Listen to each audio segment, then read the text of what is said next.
It's my real honor and privilege to introduce our speakers tonight. Our first speaker, Dr. William Mumma, as I said, is from Massachusetts. He went to Williams College.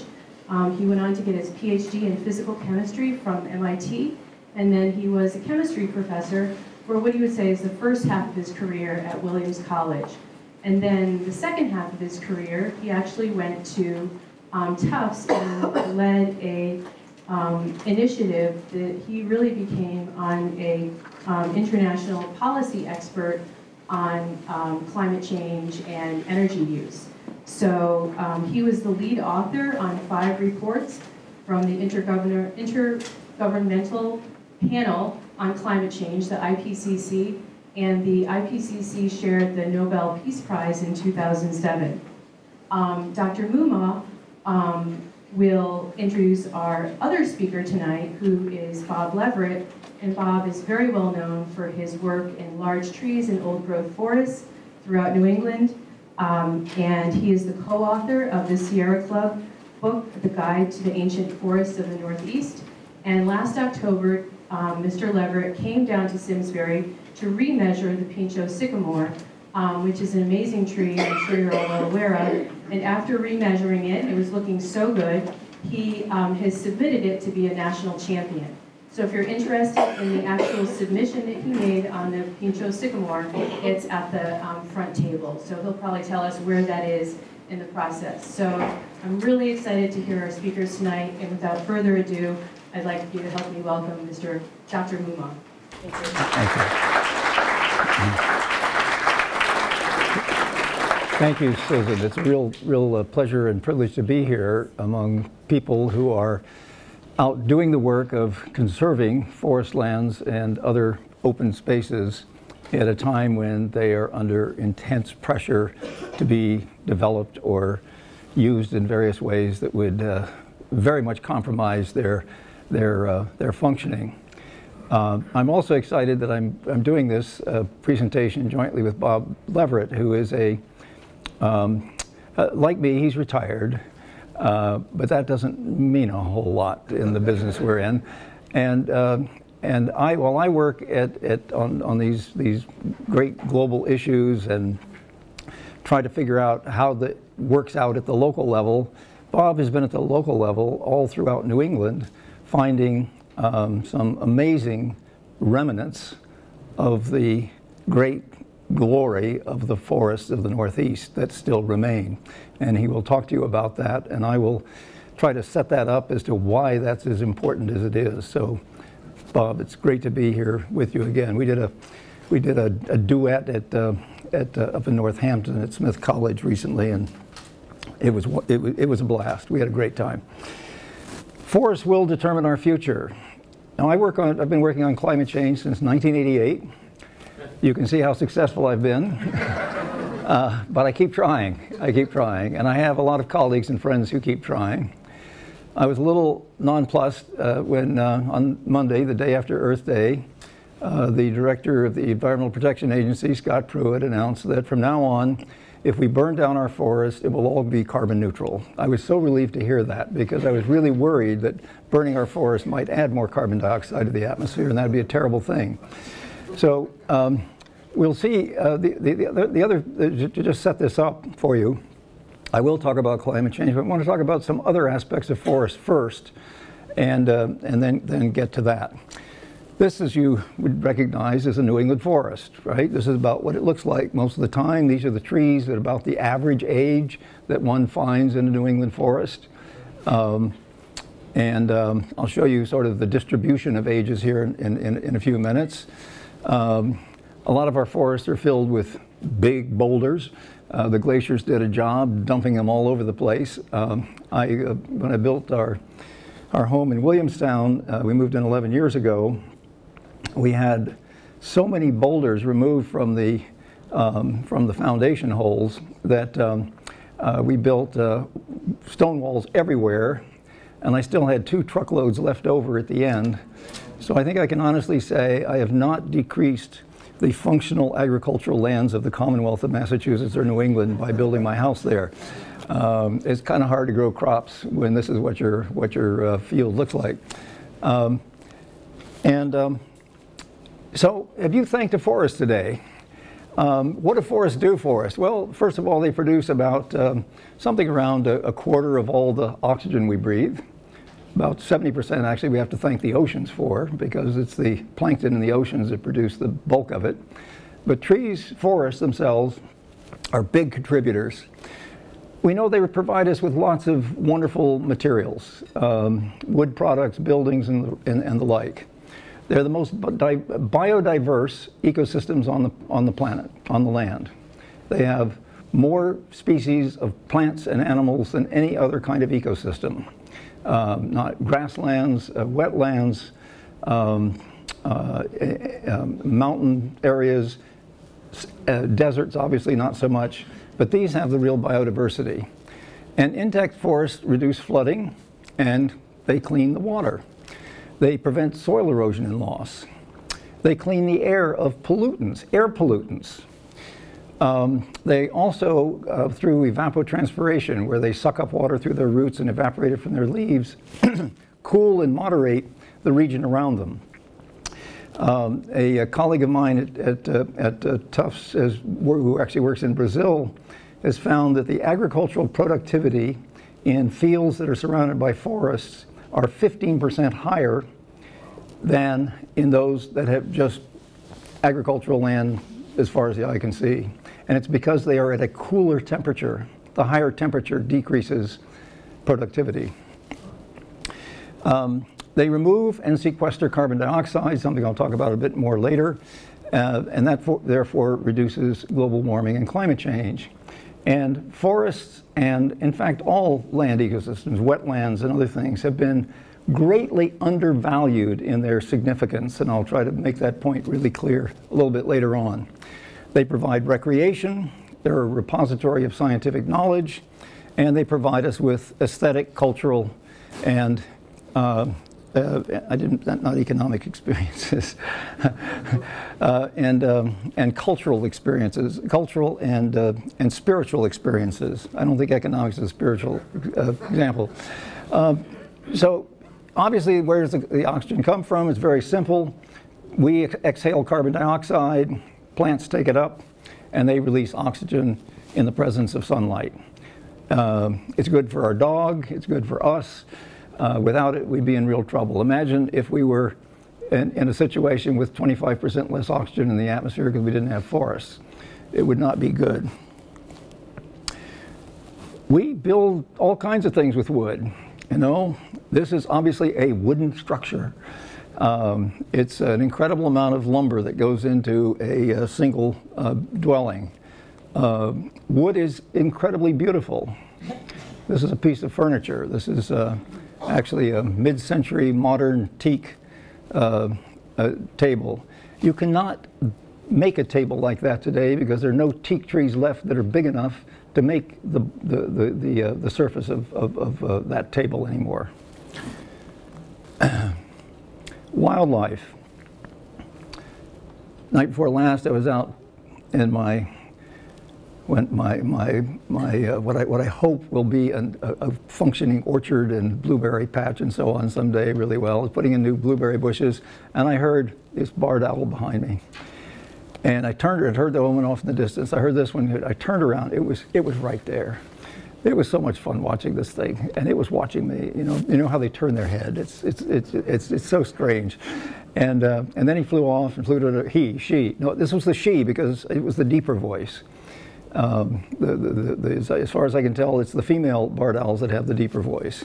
So anyway, remarkable biodiversity.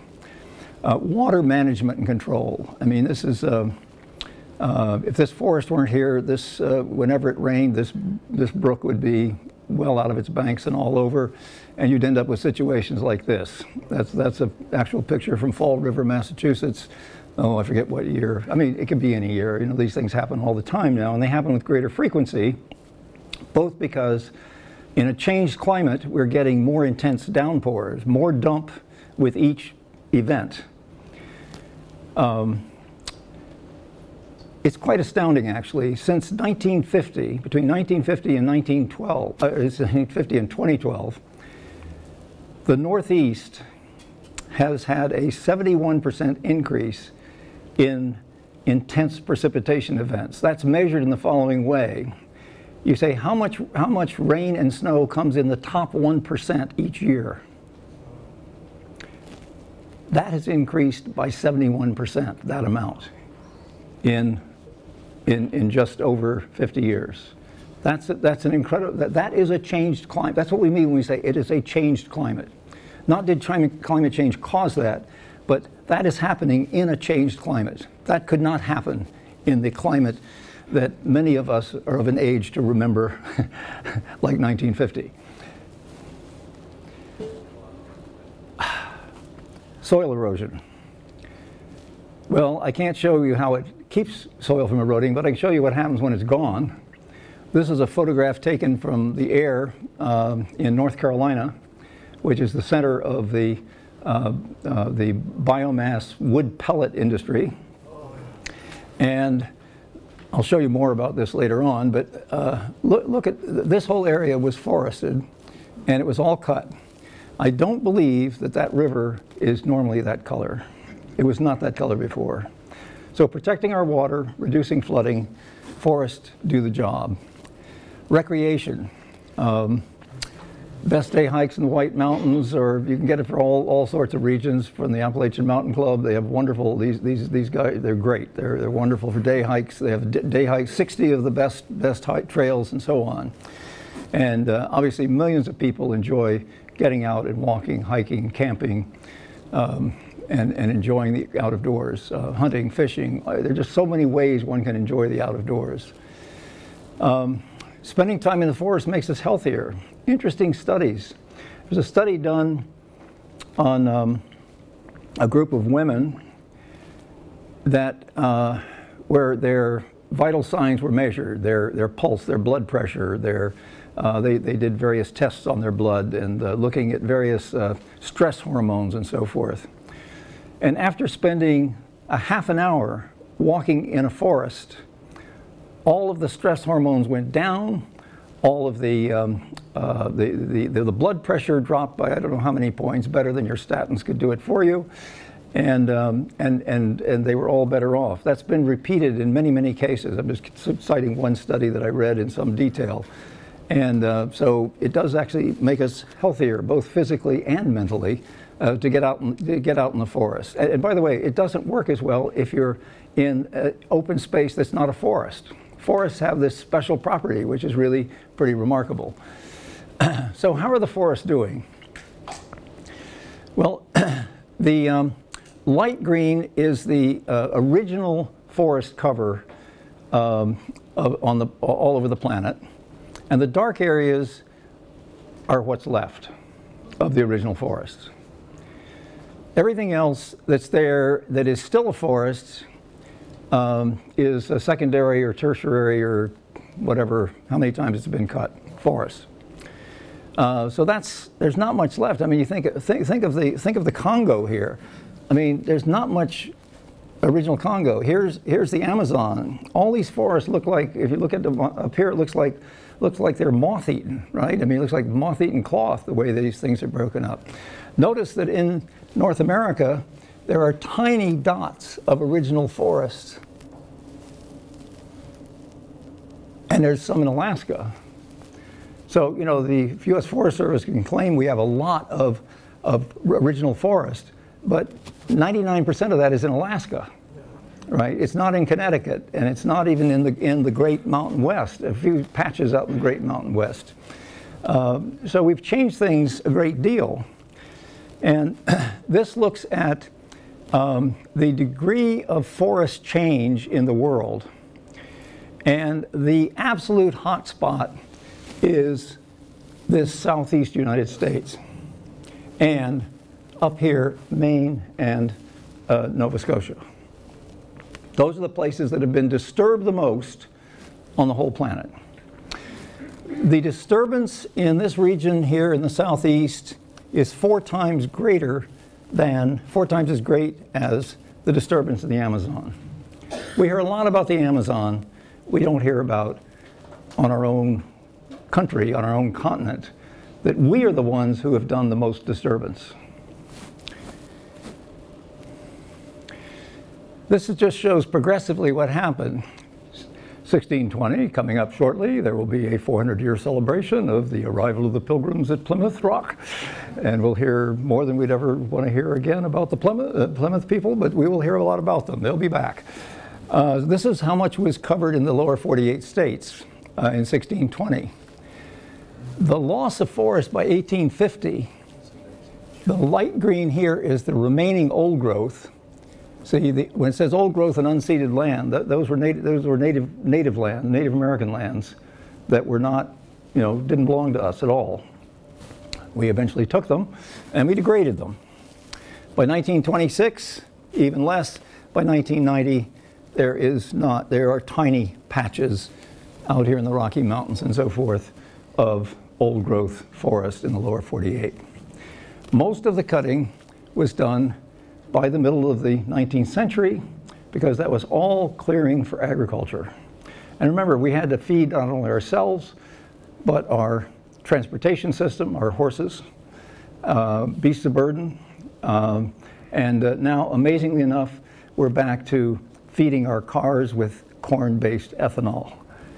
40% of the corn grown in this country goes into your gas tank.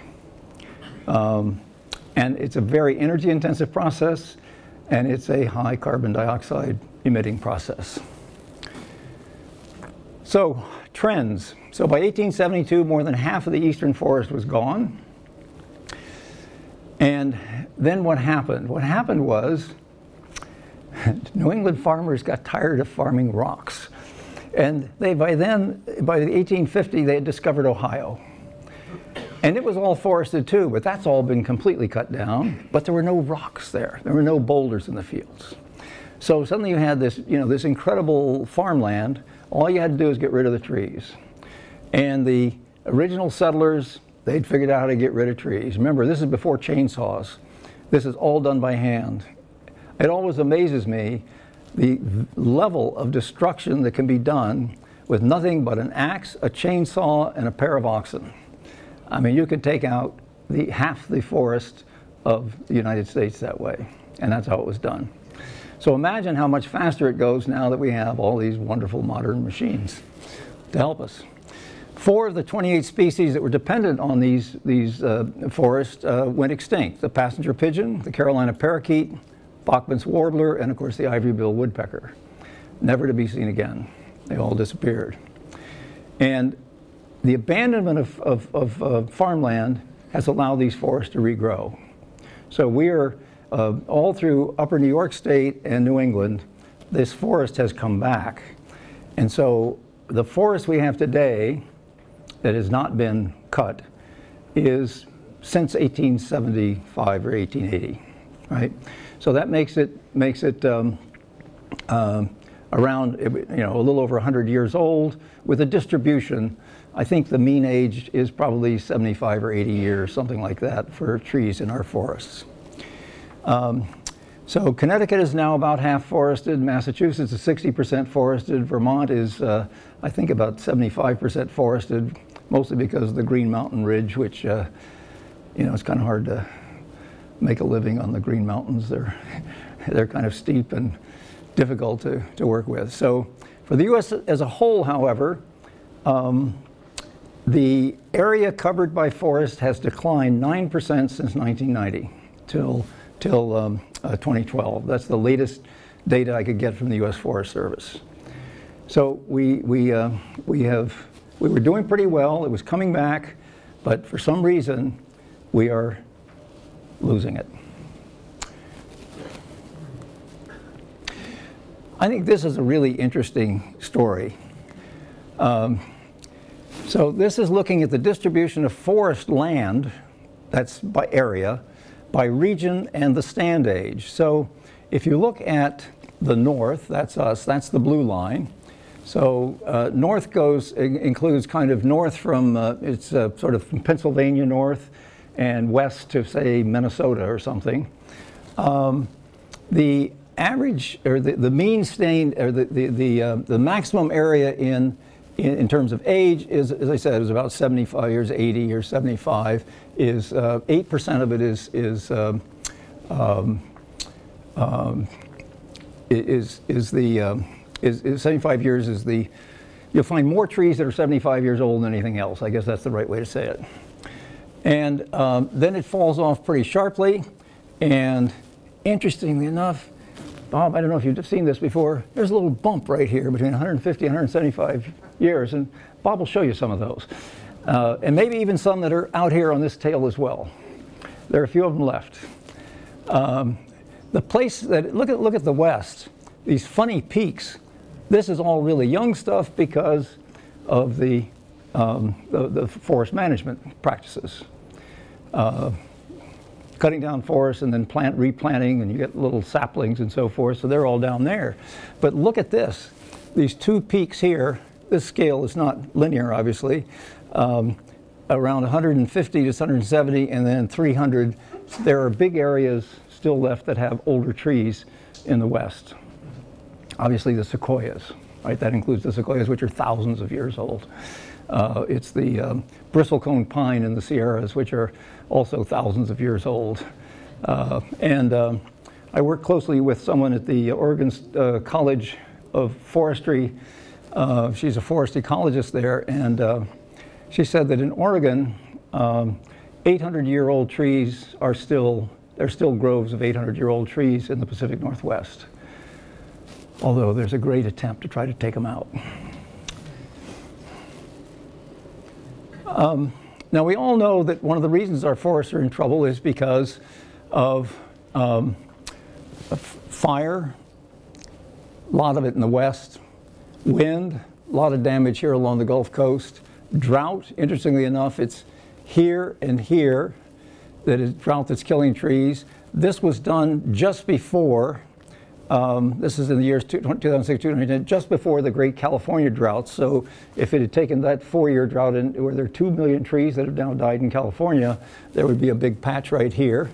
Insect damage, these are those bark beetles right in the Rocky Mountains.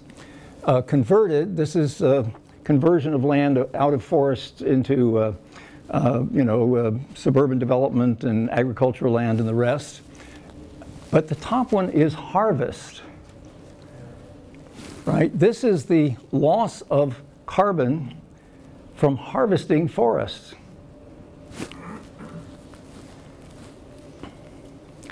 So here it is. We worried a lot, particularly here in the east, where we're more densely populated, about conversion of forests. That we're going to lose these lands. The reason we're conserving these is because development will take them away and turn them into parking lots or something. Reasonable concern. But that's only 3.2% of the loss. 4.7% is insects, 3.7% is fire. This is another 3% or something is wind, and drought is fairly small. But 85% of it is just from the act of harvesting. This isn't even burning it. This is just, as you cut down the trees, you now have dead stuff around. The carbon in the soils of the forest land, which now has no forest on it, that's now all being broken down by bacteria and coming out as carbon dioxide in the atmosphere. And we're losing the carbon in these forest soils. Well, let's home on a little closer here. This is a map of the forest cover of the Northeast. And so here we are. Here's Western Connecticut in here. Here's the Berkshires right here. This is Vermont. Lot of forest up in Maine. This, of course, is the Adirondack Reserve in New York State. So we are still pretty heavily, or no, I shouldn't say we aren't still heavily forested. We are heavily reforested, right? But this next map tells a different story, a very interesting different story. And just so you know where this comes from, this is the U.S. Forest Service. They're estimating the amount of carbon per acre in these forests. Okay? Pink means not a lot, and green means a lot. Maine, read the scale. That's 40 metric tons per hectare, which is oh, what is that? It's something like 27 tons per acre. Doesn't matter, it's a number as to just how much it is. Here in western Connecticut, Massachusetts, and up into Vermont and parts of New Hampshire, it's 130. 4 times more carbon in every acre of our forest than in Maine. And when you go up to Maine, I was up there, about 6 months ago, and they're moving heavily to get into the wood pellet business and export it all to Europe and so on. And I said, well, how about, making 2x4s? And the answer was, there's not a tree left in Maine that's big enough to make a 2x4. It has been cut over so heavily for the pulp and paper industry, where you can take every little twig and so on and grind it up and make paper out of it, that there is the great forests just aren't there anymore. Let's see, when was Baxter State Park formed by Governor Baxter? That was back in the 19-teens or something, wasn't it, or 20s maybe? So that was all cut over completely when he bought it. And so it has so you have a benchmark, you have a control there. You can see how well it's done, and it is a forest. The trees are about up to here, up to the ceiling. I mean, it's not what we would think of as a dense forest, and it's of course mostly evergreen softwoods. It's spruce and some balsam fir, which is not very dense wood, so it doesn't have a lot of carbon in it. I mean, carbon is the atomic backbone of the molecules that make the cellulose fibers make wood, right? So, 40% of the wood itself is carbon by weight, and then there's probably another another 10% that comes from the resins and other things which are more like oils, which are very carbon intensive. So this is pretty stunning. We have a treasure in here. This is a huge, valuable asset because it is storing carbon here in these forests rather than having it in the atmosphere. So one of the issues is, how do we manage our lands? How do we manage them in order to take advantage of that? And maybe, maybe somebody may say, well, but these forests are now old enough, they should all be harvested. Well, we'll take a look at that premise and see how valid it is. So let me just say something about the climate system and why, why this is important. So we've been putting these gases into the atmosphere. I burned, well, I have a little Prius, so I burned about 4 gallons getting here, I guess. So that put, each gallon is about six pounds of carbon. So that's 24 pounds of carbon I dumped out. Think of a 25-pound bag of charcoal. I threw a 25-pound bag of charcoal out my tailpipe coming down here. Okay. We heat our homes, most of us, with furnaces of one kind. We burn oil, we burn butane, we burn natural gas, and all that produces carbon dioxide in the atmosphere. And then there are other greenhouse gases like nitrous oxide that comes from fertilizer, nitrogen fertilizer, and it's 300 and some times more potent heat-trapping gas than carbon dioxide. Methane is about 25 times greater for the first 100 years. That comes from cattle and from, obviously, leaks in our natural gas pipeline systems, which are atrociously bad. And so the Earth's temperature is actually regulated by the amount of these heat-trapping gases in the atmosphere. And so the more we put in, the warmer the Earth gets. And so if we could figure out and understand why it doesn't just keep going up and up and up, or didn't before and it does now, we'd be onto something. And it turns out the answer lies in the role of forests and wetlands and other soils. So here's just remember I told you that harvesting forest releases a certain amount of carbon. It's 0.162 billion tons of carbon in 2016, and the US forest removed 0.195. So barely keeping up, right? We barely absorbed more than we released. And this number is greater than all the fossil fuel emissions from all our commercial and residential buildings in this country. I mean, once you get these numbers and you get the comparisons, you suddenly say, well, wait a minute, maybe we can think of some better ways of addressing climate change. So the basic idea, here it is, the sun shines on the earth warms up, some of it gets reflected back by clouds, but these gases up here trap the radiant heat that's coming off the earth, and they send some of it back down and some of it out to space. And because of what's coming down here, there's actually twice as much energy coming down back from these gases that are in the atmosphere than we get directly from the sun on a given day. There is so much heat trap. It's like being under, you know, I pulled up my blanket and then I pulled up my down duvet, and then I put a second one on, and then I put a third one on, right? After a while, I start overheating. And this is about the flow of carbon, and there's some interesting points here that aren't often realized. So this is oil and gas and coal. We have about 10,000 billion tons of it, roughly. Our soils contain 2,200. Our atmosphere has actually about 864 in this particular year. So there's almost 3 times as much in the soils. Our forests and other land plants have about 600. So there's 3 to 4 times more in the soils than there is in our trees and other plants. Soils. Is this going to be a talk about forests? Is it going to be a talk about soils? Well, it's about both. They're both important. They're important because these actively remove carbon dioxide from the atmosphere all the time. Each year, they remove about 3 billion of this 9 billion tons we put in the atmosphere.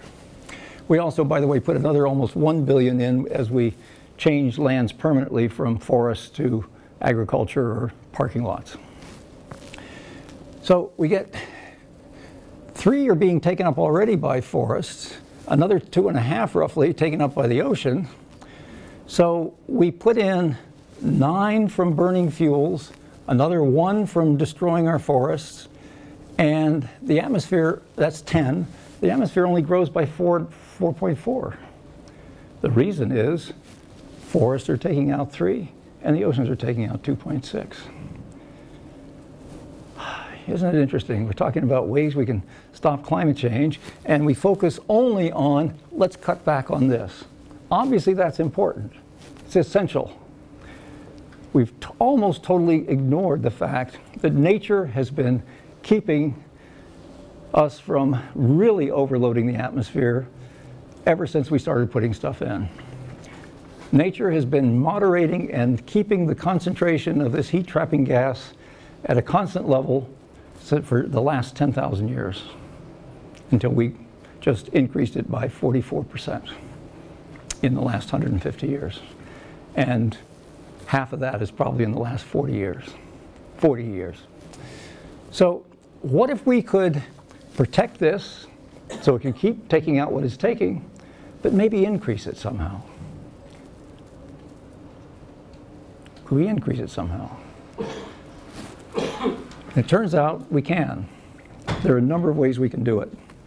Let me just skip over this next one. This is just showing that the trapping of the gases is kind of like the glass in your house in a window. Visible light comes in, the radiant heat goes out, and depending on, if you have these coatings on this glass, it reflects a lot of the radiant heat back in, and that's just what the atmosphere is doing. If you think of this as being the carbon dioxide, and this is the warm indoors, that's doing the same thing as the glass. And in fact, this idea has been around since 1827. This is not new science, folks. It is 1827 and applied to a quantitative measure in 1896 by the Swedish chemist who won the first Nobel Prize in chemistry, but not for this. Unfortunately, this wasn't considered important. Interesting, amusing, but not important. Svante Arrhenius. Now, if this idea had been figured out, at the time in 1827, it was based on the fact that a greenhouse, you know, a glass house, would warm up on a sunny day, warmer than the outside. So it's called the greenhouse effect. If it had been discovered in 1827, it would be called the hot car effect, right? You may have come across these things. Don't leave your dog in a car with the windows up on a sunny day. A hot oven or a hot car, it's the same thing. It's the hot car effect, right? This thing that's doing to our atmosphere is the hot car effect. And here it is. If it's 75 degrees outside, in 10 minutes it'll be 100 degrees inside. If it's 100 degrees outside, in 15 minutes it'll be 140 degrees. It doesn't take long. I mean, this is elementary radiation physics. It's really pretty basic. There you are. This is out in Death Valley, I think. Great sign. Caution, extreme heat danger. So this just shows how carbon dioxide has increased since it began to be directly measured in 1957. And it oscillates up and down because the atmosphere breathes with the seasons. In the northern, this is taken in Hawaii, for example, and that's in the northern hemisphere. So when it goes down, it means that the plants are leafing out. This time of year, this starts to go down because the plants are taking the carbon dioxide out of the atmosphere. In the fall, they're not taking it out anymore. The leaves are just all fallen off, and it goes back up again. So it oscillates up and down. That's the breathing of the planet. And the average line going through it is the record of our economic activity based on fossil fuels, right? It just has gone up and up and up. And this shows it here around 320. It was originally about 280 before we started discovering our prowess as industrialists. Okay, this is what's happened to the global average temperature. And over here you can see 16 of the 17 warmest years have been since the year 2000. And the only one that wasn't was 1998, which is almost 2000. And we have this treaty that says we're going to stabilize these greenhouse gases at a level, at a concentration that would prevent dangerous interference in the climate system. And here's what we have done. In Paris, we've said we want to keep it below 2 degrees, or maybe 1.5 degrees Celsius. That's 3.6 degrees Fahrenheit. In fact, if we do nothing, we'll be at 8 degrees by 2100. If we do what we said we would do in Paris, the different countries, we'd be at 6.3 degrees Fahrenheit warmer. And of course, the US has pulled out now. So let me just quickly run through how we could actually do something to actively remove more carbon dioxide from the atmosphere. And there's a simple idea that was developed by John Sturman and his students at MIT. It's the bathtub analogy. Now, I know for the younger people, no one takes baths anymore, I understand. So maybe this is a foreign concept to you, like a greenhouse is a foreign concept to most people. Most people have never been in a greenhouse, but, and a lot of people today apparently have never been in a bathtub, but we'll use the bathtub analogy because it works well. So assume that the faucet is, the water coming in are the emissions of carbon dioxide, and the drain pipe are the removals by the forest and the ocean. And the carbon dioxide in the atmosphere is just the level of the water. Now, what's going to happen if I turn on the faucet and it's coming in faster than it's going out the drain? What's going to happen? It'll overflow, right? That's a wonderful analogy for what we're doing with carbon dioxide. When it overflows, we're all in really deep trouble. On the other hand, if we could both simultaneously increase the removal rate and decrease the emissions, we could get there much faster. So here's an example. So it turns out if we continue doing things as we are, and we're still on this track, by the way. Here we are, we're right here. We're on this straight line, rising up here, putting about 7 billion tons of carbon in the atmosphere in 2000. We'll be putting, 20 billion tons in by 2100. And then and what will that do? Well, that's this blue line here. We've gone from, this is parts per million. This is 0.03%, but 300 parts per million. So we're about 380 here in 2000. We would be up here at 700 or something. Terrible. On the other hand, if we leveled out our emissions, which by the way we did for 4 years in a row until last year, fossil fuel emissions were constant. They did not increase for the whole world, and America's emissions went down. So this is called, let's stabilize the emissions. And what happens is we don't grow as much, but we keep on growing because we're still putting it in faster than we're taking it out. The drain is not big enough. So bring out the carbon dioxide Drano and let's get that drain open and see if we can't make it work better.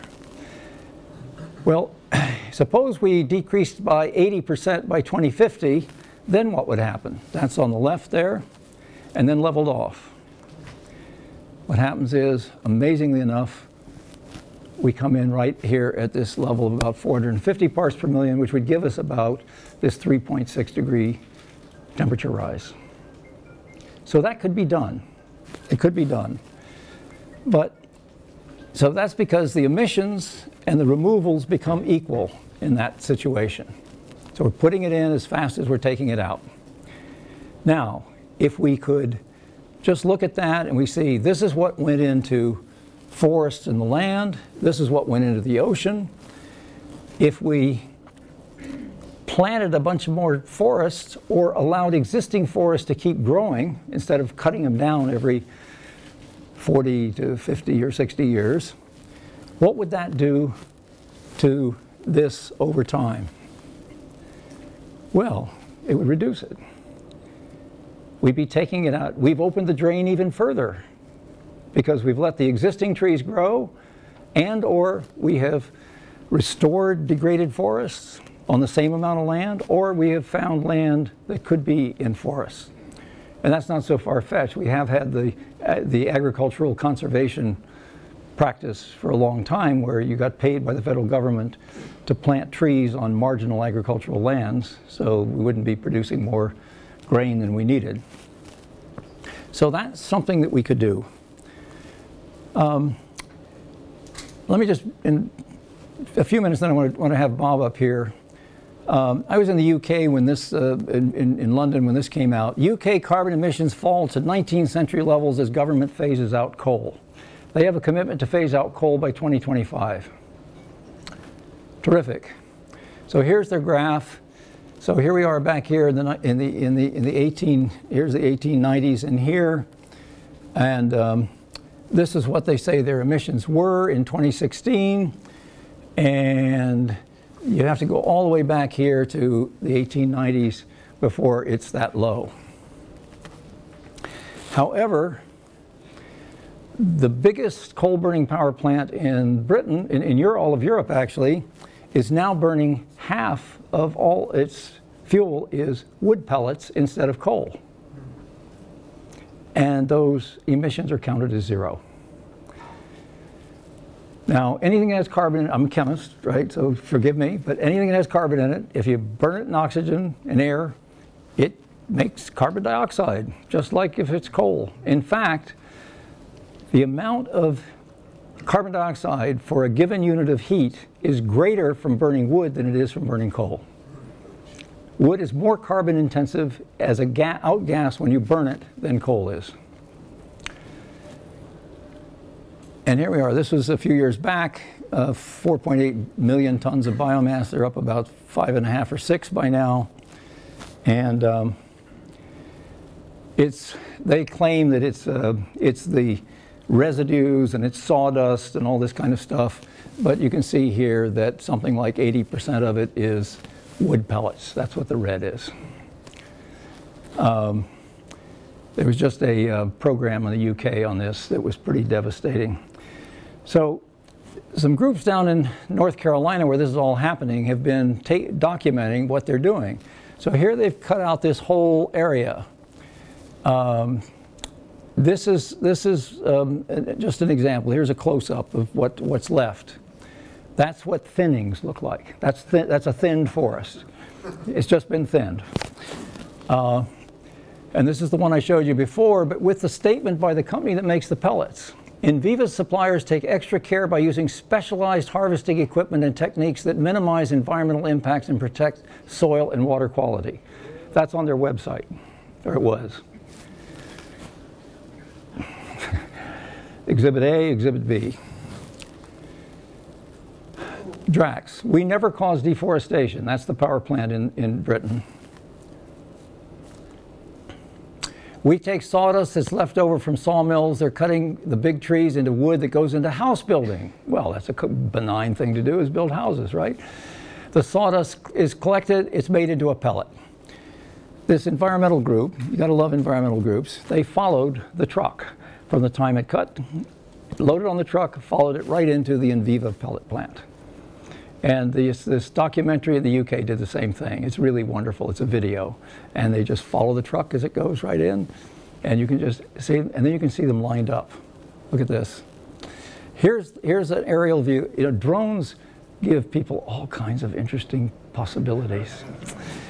So this is a drone picture of the pellet plant. These are not twigs. These are whole trees lined up like, you know, like toothpicks there. There is sawdust, but that's because they've ground these up into sawdust to make the pellets. Here it is from the air. And again, you can see just these are all fed into a conveyor that goes in to make the pellets. Now, we can regenerate forests.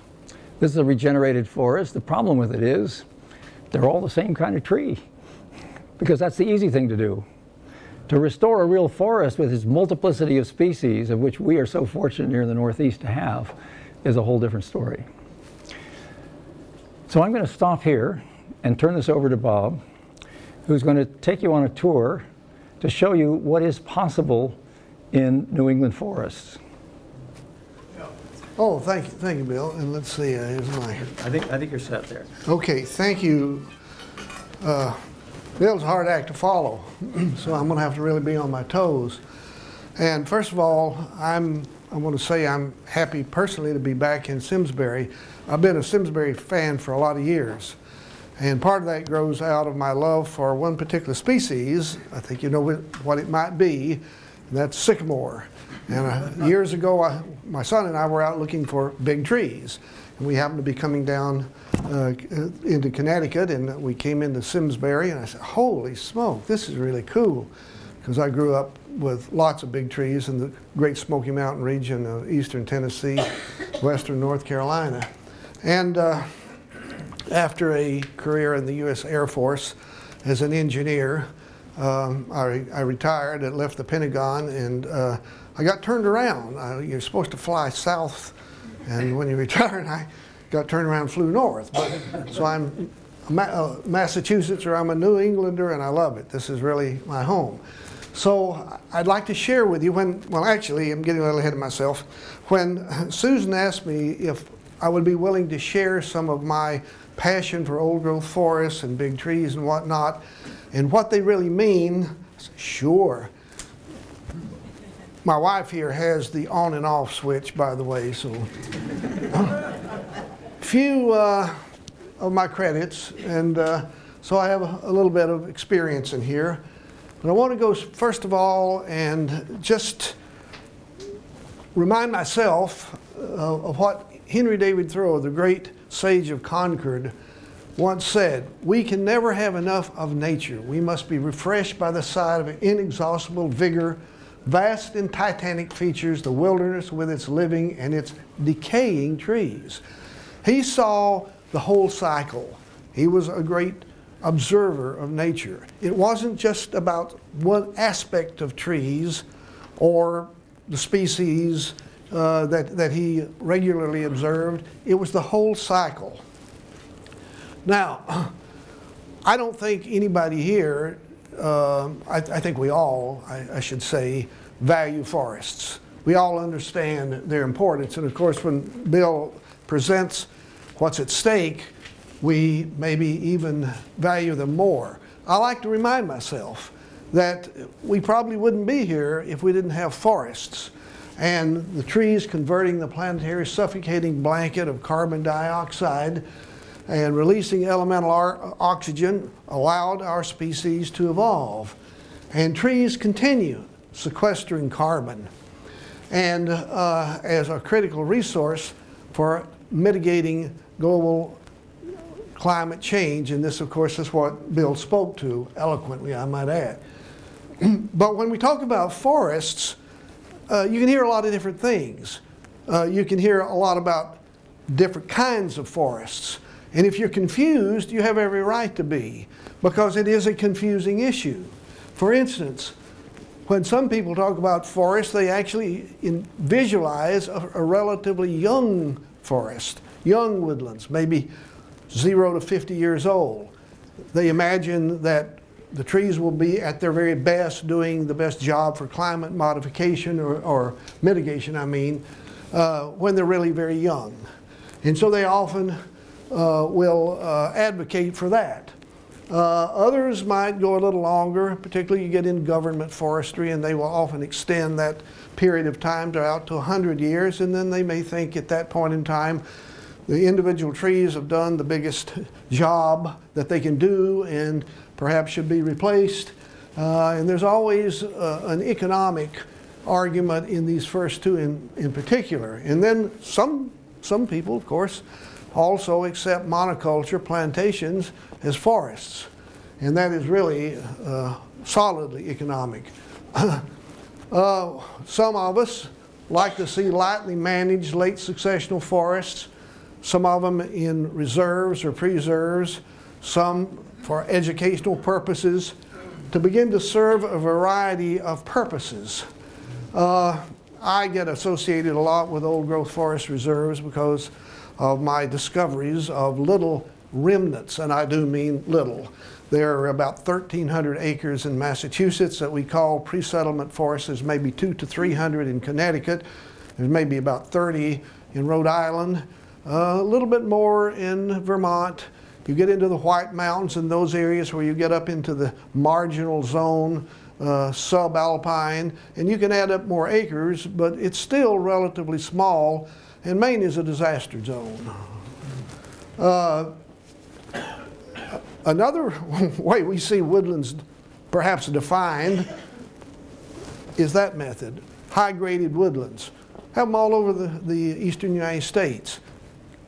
Cut the best and leave the rest. But that's one way some stakeholders see our woodlands as serving a purpose. In fact, most states have some combination of all of those.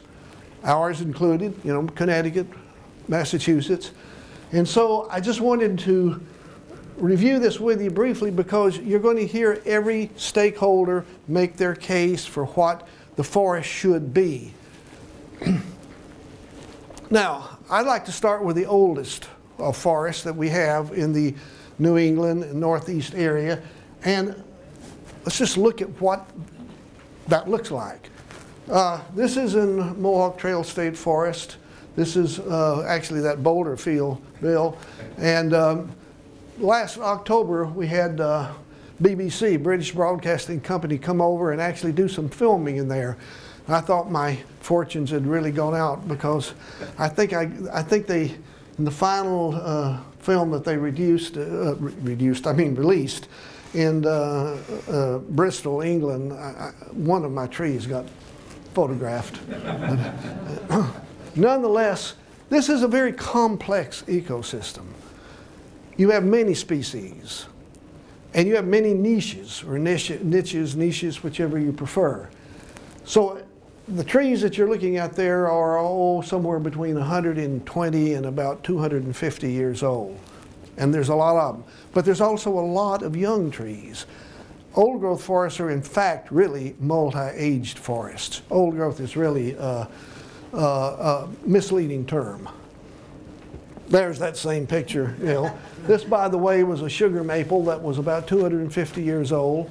And it's about 117 feet in height, if I remember my numbers correctly. This was a yellow birch here.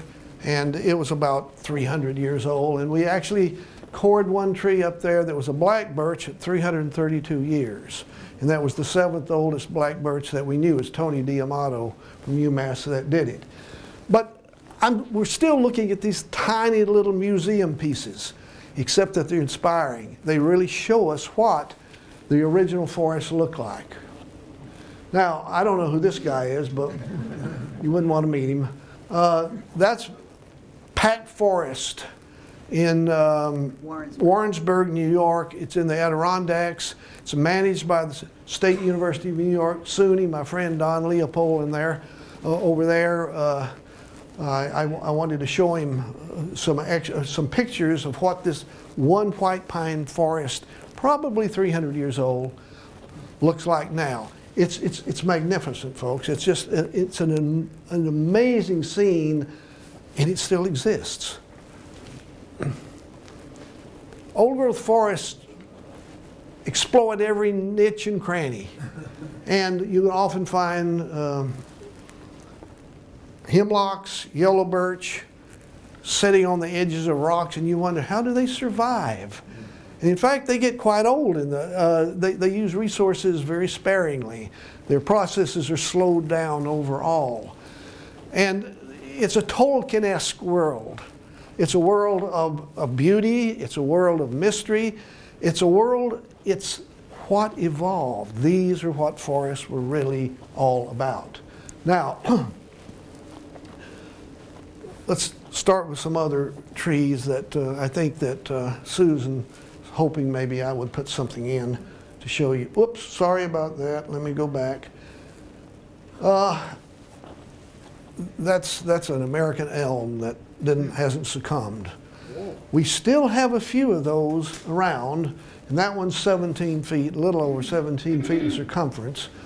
And oddly enough, a lot of these trees exist in places, but if we don't think they're supposed to be there, we kind of have a lens in front of us, and we just don't see them. You know, unless we're obsessed, and I'm clearly obsessed. This is a tree most of you probably know. It was the great Granby oak. I went to that tree. I've taken hundreds of people to that tree, marveled at it. This was Dr. Lee Freilich, a good friend of mine. He's the director for the Center for Forest Ecology at the University of Maine. And he comes down and we visit, and I said, Lee, you've got to see this tree in Granby, Connecticut. You've just got to see it. And we measured it and photographed it and whatnot. But limbs come down, take root, come back up. How old is it? I don't know. 350 years old probably, maybe 400. But all this time, it's held all that carbon. And it continued to grow. Now, these trees do get hit by lightning and whatnot, and this one got zapped a few years back. Very sad. It was one of the most photogenic trees I've ever seen. And remember I said that we see the countryside through lenses. Something's not supposed to be there.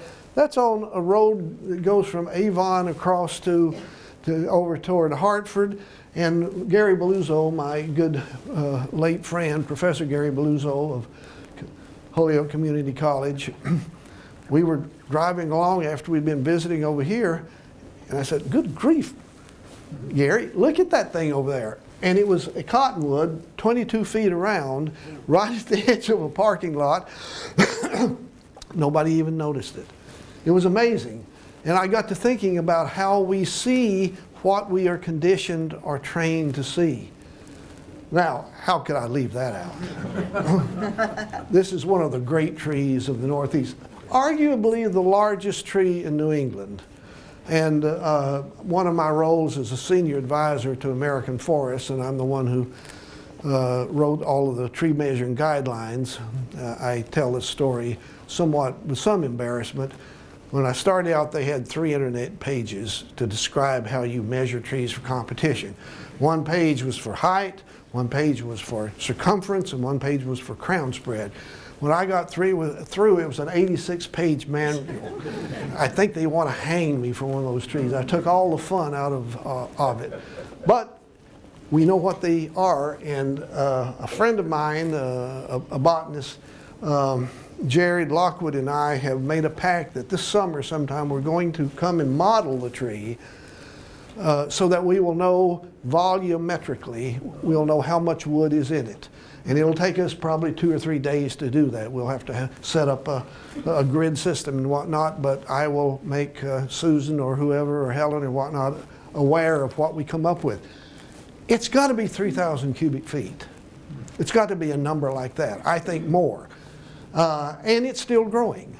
The last measurement was 28.35 feet at 4.5 feet above mean ground level. It had an average crown spread of 144 feet, and its height was right on 100. We could argue between 99 and 100.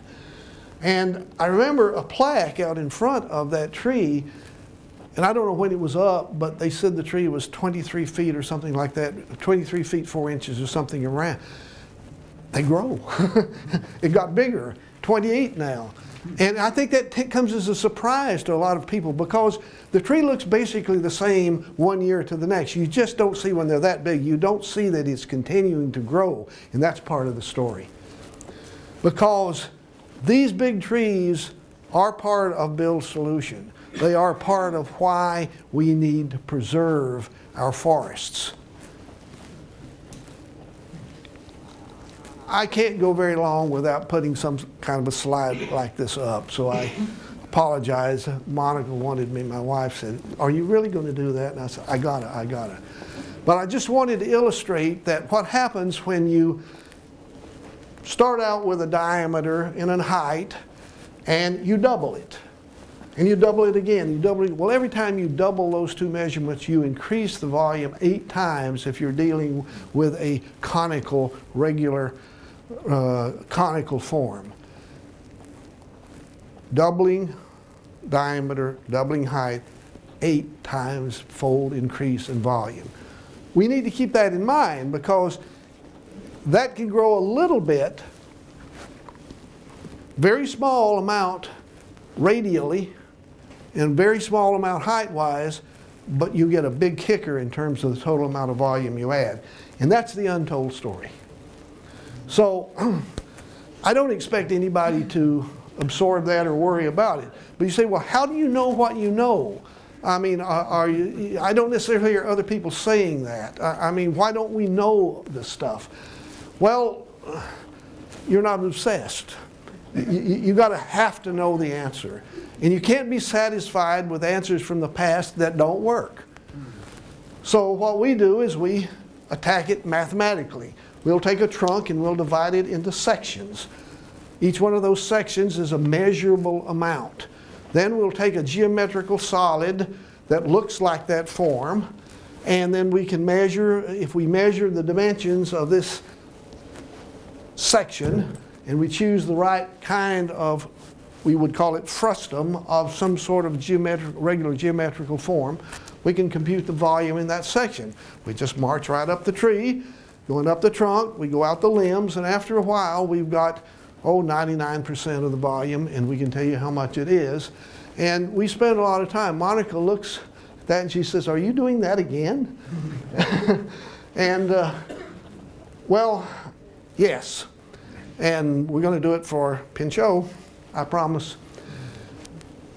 Bill asked me to present some of this stuff in a form that made more of a statement, maybe.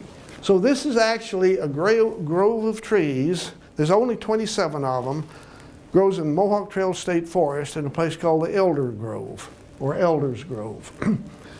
And I wanted to know how much volume we had, because if we get the volume of these pines, then we can take the volume and multiply it by the density of the wood. Then we can take the percentage of the total mass that is carbon, and then we know how much carbon there is. And then if we want to project that to carbon dioxide, we multiply it by a factor of 3.67, and we can figure that out.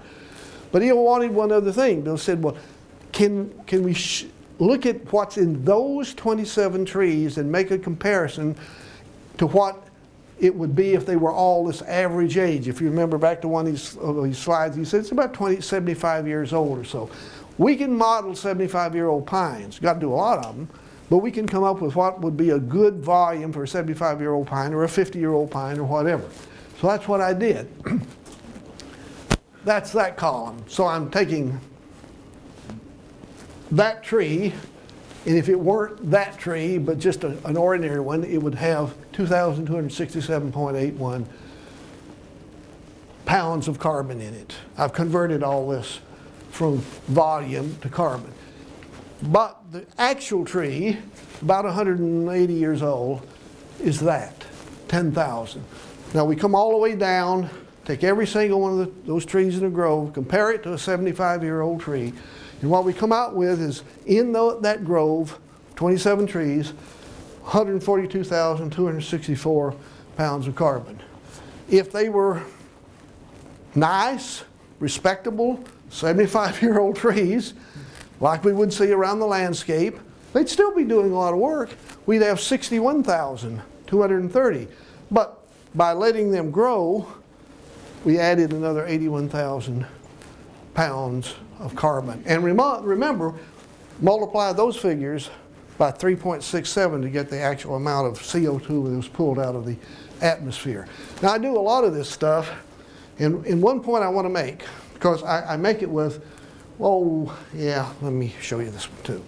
A lot of people, surprisingly, think that after 50 years or so, the tree is slowing down, that the tree has done most of its real work in storing carbon in the first 50 years.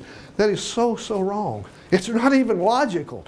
If you look at the tree when it was 50 years old and you look at it at 150 years old and you see this big thing, this little thing, wow, what was that? At any rate, it's obvious a lot more wood is being stored in the later years, and going to our 50-year-old pine, here's what we would have if we cut the curve off at 50 years. We'd have 31,453 pounds that would have accumulated in those 27 trees at that age, 50 years, as opposed to this. So letting the trees get older and larger, of course some of them are going to die. It's complicated formulas when you have to try to balance everything out. But I want to make sure that people understand that in the first 50 years, the tree is just getting started. It's nowhere near up to snuff. However, on a percentage basis, it will have grown very, very rapidly because you're starting from a seed. It's almost an infinite percentage growth for that first year. It'll be huge, and it will slow down, but the actual accumulation of carbon will continue all on up in between 150 to maybe as much as 200 years. Now, oh, well, wait a minute, sorry, jumped up. Let's take this one tree right here. That's one of my favorite trees on the planet. This is it. It was named after the Mohawk ambassador Sahida. Sahida was a peace chief, so to speak, who came over to try to make peace with the Pocumtucks in old Deerfield, Massachusetts, and they murdered him. And that unleashed the Mohawks, and you didn't want to get those folks mad at you. And so they actually wiped out the Mohawk nation. But Sahida came over on a mission of peace, so we named this tree for him. Now, this pine, now you don't see the whole tree. There's a log that goes down. That little point right there is 171.7 feet in height above its base. Did I say that? 171.7? That's a 16-story building. Yes, we still have some of those trees. If you let them grow, they get to those sizes because that species is the one that did it. It was the tree that the King of England sequestered, or what's the right word, reserved for shipmasts. When the Riga fir, which was really a Scots pine, the reserves of it were exhausted in Europe, they turned to the white pine over here. Our great white pines have the capability of growing to those kind of sizes, and that one did. Now, here's what it looks like up close. It's 12-foot circumference. I've measured them in the Adirondacks larger than that, but not so tall. you might not really think it's that big. Then you walk up to it and you look up. And you say, it's one of those oh my God moments. Oh. And you look at it and you realize, wait a minute, why don't I know about this? Well, I guarantee you the state of Massachusetts does. They've got this slow-talking Southern fellow who keeps them apprised of everything. But if somebody wasn't yelling at the top of their voice, they wouldn't even see these places.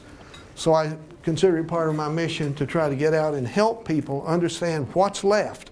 Now, you don't need me to tell you about the great Pinchot sycamore. But you got one over here at Weetog. It's not that big, but it's right in front of the post office. It's over 17 feet around. I've measured them up and down the valley region, and part of the reason for that is, of course, I'm a senior advisor to American Forest. I also know Glenn Dreyer here in the state, your state tree coordinator and whatnot. So yes, there's a sporting element in it, I admit. But the story that these great trees have to tell, you have to open your eyes up to them, and that's part of what I like to do, get people to do. So each town should have a park, or rather a primitive forest, of 500 or 1,000 acres where a stick should never be cut, a common possession forever. I don't know how that got in there, you know.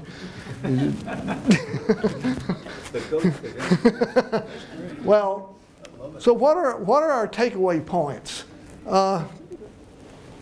We all agree that our forests are critically important on a global scale, also on a local scale. There are good reasons for retaining forests that fall within the broader paradigm of managed and unmanaged. I'm not against forestry, by the way. A lot of my best friends are foresters. So I'm not arguing that you don't not cut trees. It's the balance, managed and unmanaged. Our challenge is to determine how much and where of each. Timber and wildlife management objectives are reasons for maintaining some forests in early successional states. But if your idea of a forest is a bunch of shrubs and a few little pole-sized dinky trees, you're not interested in forests. You're interested in something else, but that's not a forest. But you may want to have some of them. In fact, it's important because there are certain bird species that were here in great numbers in the 1850s, 1840s, when we mostly had cleared land. If we want to bring habitat back for them, we want some of this younger forest habitat. There's reasons for it. Let's just don't mix up what each type of forest habitat does for us. Biodiversity, forest legacy, aesthetics, carbon sequestration are the reason for maintaining some of the late successional forests. Here the concept of forest health assumes a broader, longer-term ecological definition. If you want to get me on a rant, and my maternal grandfather was a circuit-riding Baptist preacher in Tennessee. Monica says, you inherited the gene. There's no question. Ecological health and health for maintaining a viable timber supply are not necessarily the same thing. You can, in fact, make an argument for having trees, let's say 100 years and down and whatnot, if you're trying to manage strictly for a timber resource. If you choose to call that a healthy forest, then you have missed the whole concept of how a forest evolved. You want that because, hey, I like beautiful furniture too. I'm not arguing against that. I just say, let's not confuse the two concepts. Thoreau saw immense value in having town forests to ensure that we don't lose contact with the evolutionary processes that gave us the forest and their role in boosting the human spirit. He was big on the human spirit in that. Well, I have to come back to that one because it only really has, folks, one viable competitor, and that's the Sunderland sycamore in Massachusetts. But I'm pretty sure this one wins by a small amount. And in my capacity as a national cadre tree measurer for American Forests, I contacted the person that's photographing all of the national champions across the United States, Brian Kelly, convinced him he wants to photograph this tree. So he will be photographing for American Forests. And we will come back and, I don't know, we'll let you all know when we're going to come down. And anybody that wants to come out and watch us, you know, you bring your lemonade and you sit there and watch us labor over that. But that's it, folks. I just wanted to share that with you all. And again, thank you all for taking care of that great tree.